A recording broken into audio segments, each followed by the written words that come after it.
Yo, Jason Hey, Figgle here, CWR. I'm here with that way. you got to point I that got it. way. Yeah, I got to point the wrong way now. All right, Brett Where are Chittum, you? CNWR, Business Yeah, Technicalities. Look at us this yeah. It's morning. been it's been a little bit. I think you guys did one. We didn't do one last week. You and Lori did one 2 weeks ago. Right. We recorded. Tom, Matt, Lee, and I recorded one last week. We streamed it on Matt's channel. We're waiting on the video assets from Matt to edit it down to one that'll end up getting released on this channel. Been away for a little bit. I was at event with my fitness group, which is irrelevant to this channel. Then I was at an event. I was at Write a Boom, and then I was at CompTIA CCF, followed immediately by the Connecticut Users Group. And I am back and glad to be back. Honestly, how about you? What have you been up to? I've been here holding down the fort, trying to get the sales team motivated. It's one of those things where, where we've got these projects, and I think this is where this topic came from about is common sense thinking common in your business? Because Yep. when we look at projects, even at our managed agreements, you know, we're we you know it's interesting to think about you always talk about, and I've seen this, and this is, a great thing about CNWR is it's looking out for the best interest of the client, right? Yep. And I think sometimes, and I really didn't answer your question about what I've been doing, except that I've been holding down the fort. It's okay. but I, That's fine. but Matt has too. Matt held down the fort more than I did. So, anyways, Yeah. I mean, I'm a firm believer that if you do the right thing long enough, eventually it pays off. yeah, Maybe sometime in some point in the future, reality will slap me in the face, and that won't be the case. I will say I'm kind of grumpy right now about this topic. I will say if private equity is involved, that 100% does not apply, because you can do the right thing all you want with private equity, and unless it involves giving them like Scrooge McDuck piles of cash, they will not do the right thing. yeah. Well, thank God we're not involved in private equity then. Yeah. Um, but it's so we were talking about a project, you and I, yesterday, and we were trying to figure out a solution because a part Yeah. was out of stock and wasn't going to be in stock until May. We have a crew out there working on it, which is out of our area, so there's some involvement in travel and things. And we were started to think about other ways to make it so that it's going to be right for the client and right for the company. Yep. And I think common sense came into thinking, going, wait a minute, we could do this. And if this poses a problem in a year or 7 years, that's something we'll go through and then fix again. And that's a common sense thing because overall, that's going to be less money for the client and less money out of our pocket for travel with our staff, Yeah, right? yeah. I mean, that's where we kind of lived. Is that, I mean, to give a little more context here, right? We have a piece of network gear that is not fully rated that we need to install outside, which is easy. You put it in an NEMA box, right? Like the oldest Hmm. story in the world. However, this is a part of the country where the likely temperature swings are going to pull this outside of the temperature envelope that the switch officially says it supports, especially on the hot side, right? This is in the Midwest. The switch, I believe, needs to deliver PoE plus, right? Yeah. So it's going to be delivering 60 watts of PoE.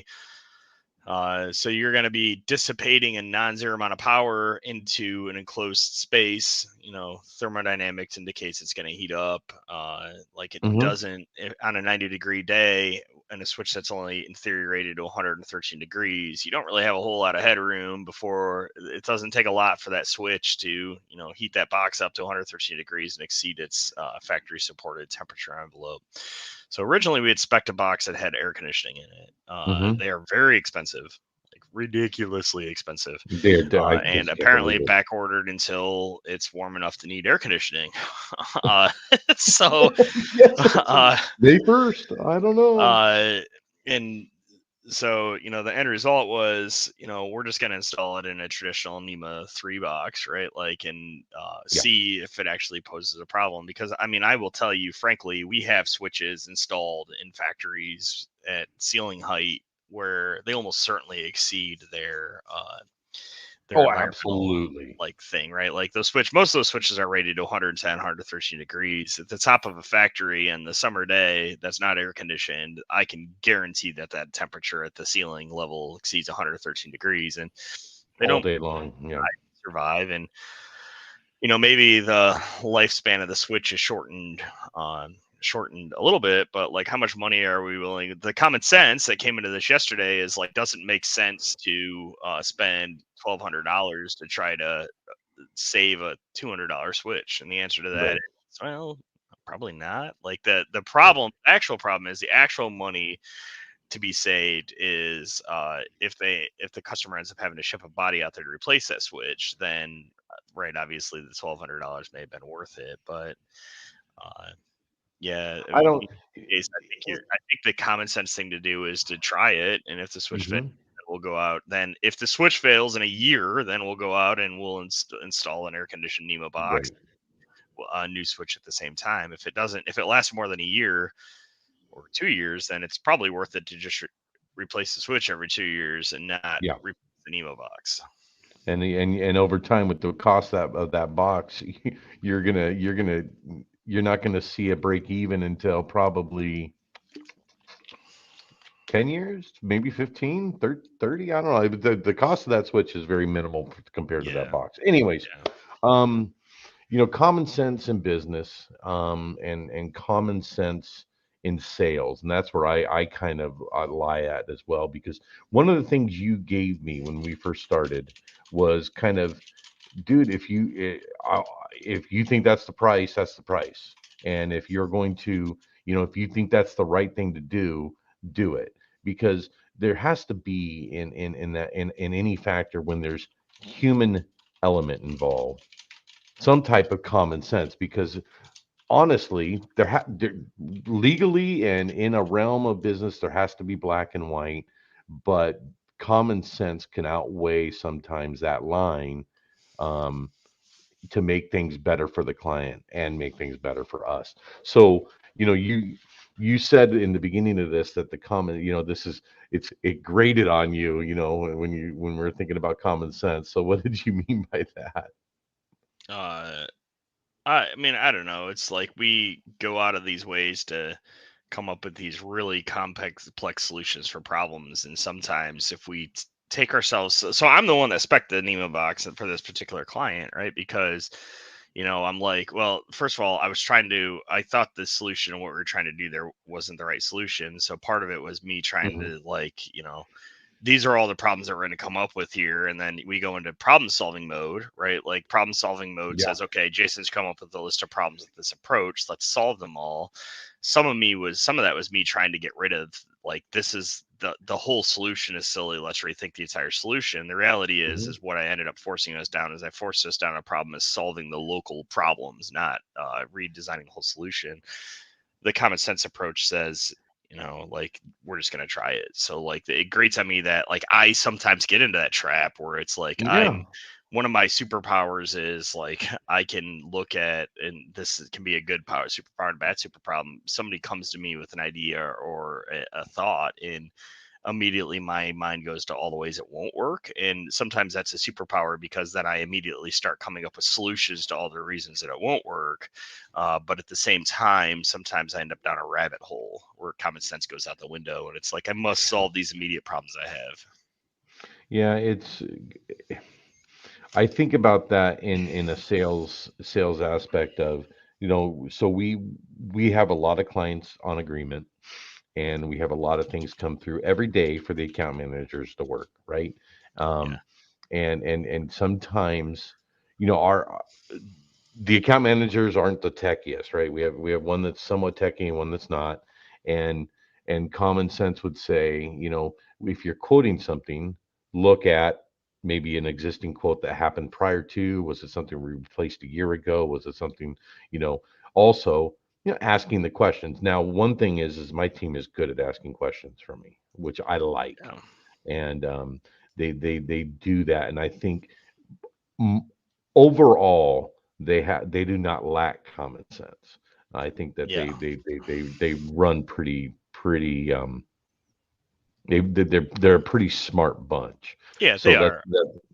And so, but sometimes, and I think I sent you the thing. I get lost.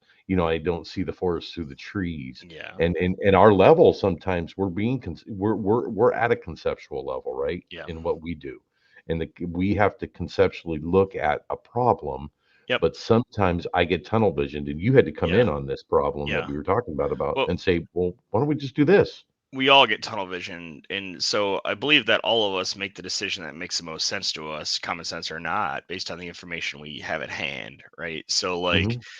sometimes we're forced into that tunnel vision because the way the problem is presented to us isn't, it's a subset of the problem, right? Like we don't Right. have all the information, so we end up going down this rabbit hole of trying to solve a problem when if the problem was explained differently or we had all of the context, we may be solving the wrong Yeah. problem. Like we may be able to go upstream a little bit more and just sidestep the entirety of the Hmm. problem. Like you and I are and I'm very cognizant of trying to go down those roads, right? Like you're in there. I'm going to give you an example from this morning. You're pressuring me a little bit about some managed backup pricing, right? Like, but with the recent VMware uh, changes, the way we handle backups may be changing, right? Like Yeah. it may not be the case that I'm using Veeam in all cases anymore, and I you want to solidify this pricing,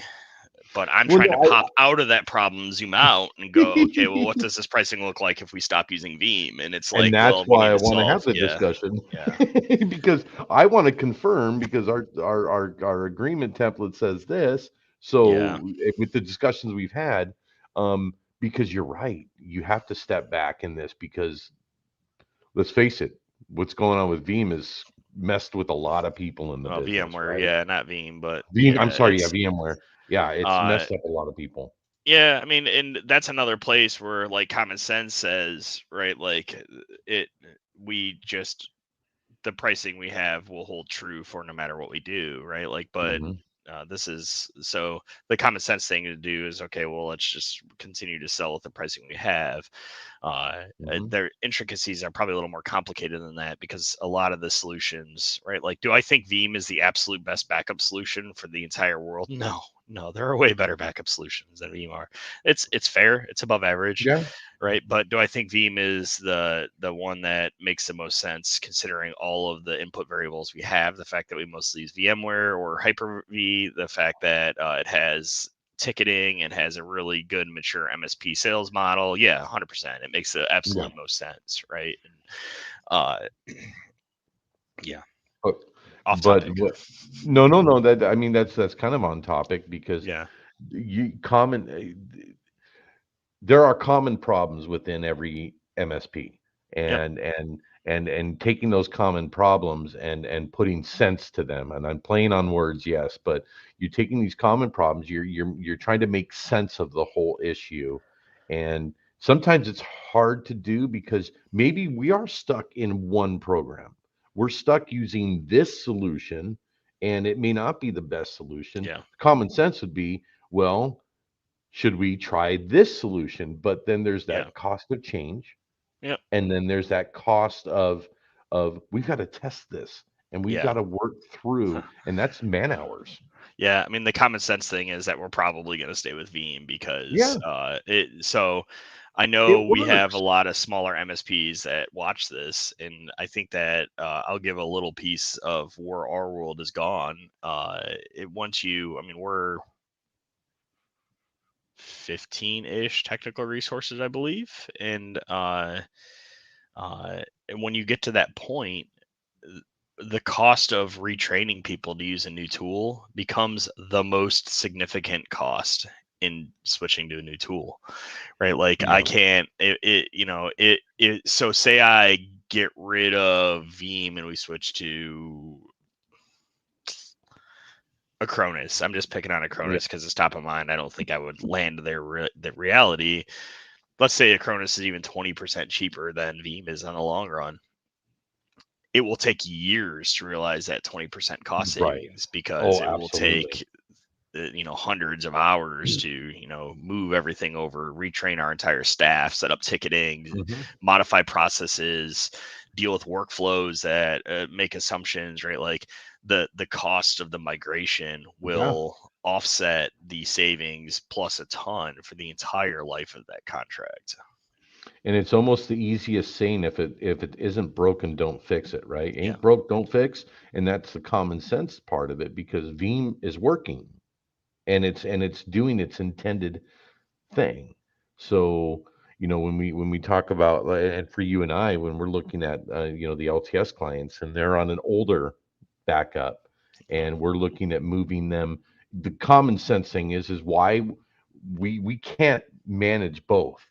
We need to go to one simple Yeah. and one solution, and that's what we're trying to do. But we're also, because of things that have happened, we're trying to do a work Yeah. out a I, better solution. yeah, I don't want to migrate them twice. So the common No. sense to me thing there is delete. It's the same discussion we're having with that other Hmm. client whose VMware is coming up for renewal, right? Like it's I don't want to gut check, make a decision, right? The common sense thing is, this is working. It's working now as it is. Like, don't Hmm. touch it until we have a solution to the problem. That's the common sense Yeah. thing to me. Is that like it? Is it optimal?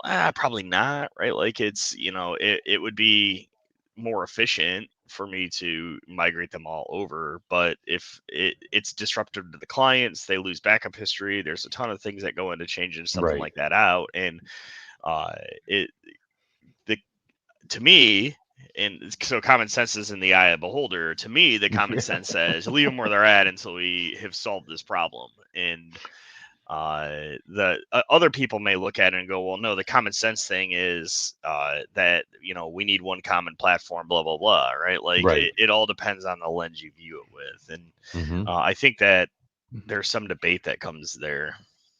Well, we talked about this with this merger and the acquisition and everything.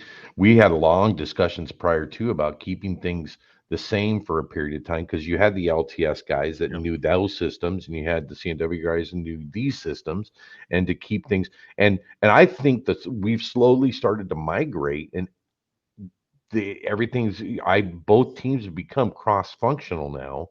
Yep. Now we're just trying to use the measure of, let's now make things more streamlined, let's make things more efficient, let's have one platform for everybody, and that's seems to me that's pretty damn common sense.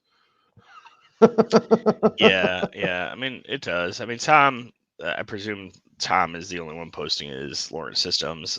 He Yes. says it right there, right? Like that. That is, you don't 100% switching costs are right high, so you don't risk trying something new. I try to not Hmm. not try something new, right? Like, but the cost of switching is high enough that the bar to switch to something new becomes relatively high, especially if that something new drastically increases labor costs in the Hmm. medium term, right? Like there's a lot of these solutions, and we're going through this right now with all of this, right? There's a lot of these solutions that are cool, and I would love to do them. They just don't scale. They don't work at MSP scale. Right. And there may be things we can do to get us there, right? But like uh,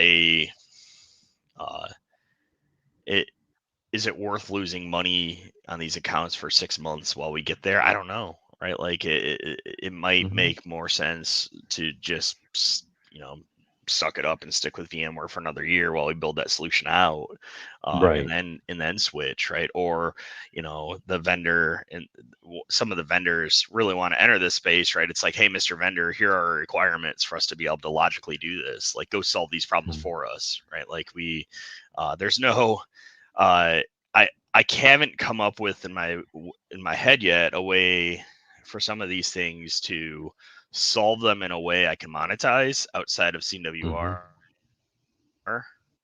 right? So maybe if I could, then that makes the math a little bit easier because we'll just solve it for everybody and then we'll monetize it. But I haven't been able to figure out a way, like a proper model to be able to monetize Mhm. it. So if we rely on the vendor Well, to do it, I mean, if you're thinking about what solutions you're going to use and the cost of change, and that could be a whole tip. We should do that as a separate topic, cost of change, and what you do to evaluate that. But the the the the the right way of thinking and how we want to go about things doesn't always fit into what is common sense either, right?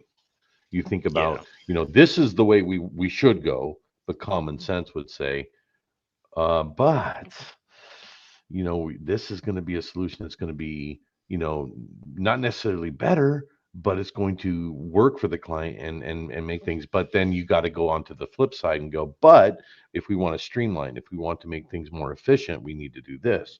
So it plays a fine line of what is feasible Yeah. and what is not as well. Well, I mean, the innovator's dilemma thing there, right, is that like at some point, once you reach a certain size, you need a method for that new stuff to be tested, not Yes. in production, essentially, right? It's like I need the Yeah. ability to test that stuff with some subset of the clients. That's what we're doing now. We're starting to stand some stuff up to be able to, do some of that testing off to the Mhm. side. And unfortunately, that means, right, like I need time to do that. And, with basically 30 days notice that VMware pricing was going up, there was no solution for me to solve that in 30 days. So, we'll get through it. Thank It's God it's not just going to stop working. No, I mean none of it was going to stop working. Even from what I'm hearing, even the VCSP licenses aren't going to stop working. And now they've made some other concessions today about you can do Right. sub resell agreements and some other things. Oh, really? Yeah. Oh. Hmm. Yeah. Well, common sense would be Brett should read things and actually and look at the things that are changing, especially in my role. Oh, it's a double-edged sword. Oh, I keep bumping into my mic. there's a Yeah. risk of it not working and costing lots of money, Yeah. but the risk in action is someone else's what? Yep. We'll You figure it. no, you Okay. risk Yeah. you lose first action, the first actor's benefit, right? So like no one has solved this problem right now. So, Hmm. if we solve it first, then, we have first movers benefit and we can, be the first to market with the solution to it. But that Right. assumes you want to go to solution with the market there or market with the solution there. That's it. First movers advantage. That's the name. I'm like, Yeah. I know it has a name. I can't think of it. It's right First here. mover's advantage. Yes. uh, uh, that that only first mover's advantage to a large part in this case only matters if I was trying to be the first to market. I'm going to use I'm going to trigger Tom here, and he's very much just going to pop into StreamYard, I suspect. He's I Uh, yeah. I'm Come on in, Tom. I'm gonna pick on Riley, right? Like Riley very much over at HostiFi, he very much capitalized on his first mover's advantage there. And there are Yeah. some places where I think we're noodling around that for some managed products. Uh, Hmm. especially in the TrueNAS space, we're trying to. I won't say much more than that, but we have some areas where we are trying to, potentially monetize them and get some advantage there. But I'm not sure that high end management and uh, of backups using XCPNG is something that I have successfully figured out how to. I mean, I guess we could build the cloud solution that people use to back up their XCPNG stuff. I don't know what that looks like. I don't really know that I want to be an infrastructure company that sells like that because the margins on that stuff are just so low. Like you're basically a grocery store at that point where you're trying to survive off of the 10% margin and the law of large numbers that you're not gonna have problems. Well, the thing would be is you got to make it scalable, right? You got to make because the law of large numbers are if you can scale it, you Yeah, make money. yeah. I I mean, mean, the even problem even at a there, 10% margin, you're going to make money if you're able to scale it. yeah, the problem there is that like I can't feasibly uh, the scale to make the storage cheap enough to be super competitive is large enough that I Hmm. can't get there. Uh, I would need to uh, partner with somebody like Backblaze to actually hold the storage piece of it. Right. It's I don't. I mean, I think all three of us have been in the world where we've sold web hosting, and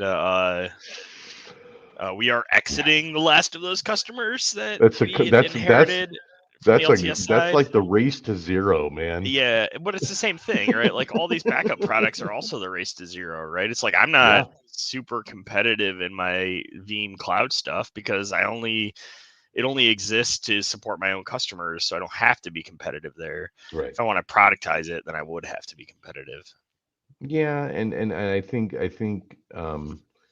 with what we're doing here as an MSP and with some project work as well, we need to figure out what are do we want to add another revenue leg or a vertical, or do we want and timing right now with the merger and stuff, I think we're in a good place to grow what we've got now, as opposed to trying to figure out other revenue streams. That's the common sense thing in me. It's Yeah. I, what do you want to manage? What do I want to manage? What does Tom Yeah. or Matt or whoever? So, anyways, look at it. We're at the 25-minute mark, Yeah. Yeah. I and think we can wrap up, honestly. so if you're the, I'm just going to say a final thought here. Um, if you've got to take into consideration and be able to back out of the tunnel vision and look at the full picture of what's going on, because if you're not going to do that, common sense is not going to be able to come into play, and you're going to be fixated on something that really there might be a solution that's pretty simple. Yeah. That's what I'll Yeah. say. Yeah. I'll agree. Like I don't overcomplicate things. Look at things from a lens of like you're for me, the gut reaction you immediately have is usually the right one. Like don't try to talk yourself out of it. Hmm. Try to talk yourself into it, like or make sure you provide yourself with new data so that if you're going away from it, you are doing it for the correct reasons. Yeah.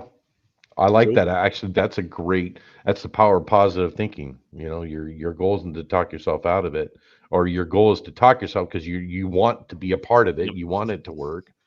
I like that. Yep. I Okay. think I, I Cool. think I think I got so. All right, man. Well, hey, end Awesome. us out.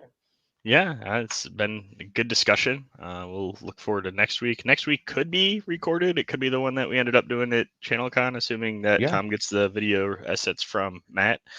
Uh, we could also go live. I don't know. We'll see. yeah.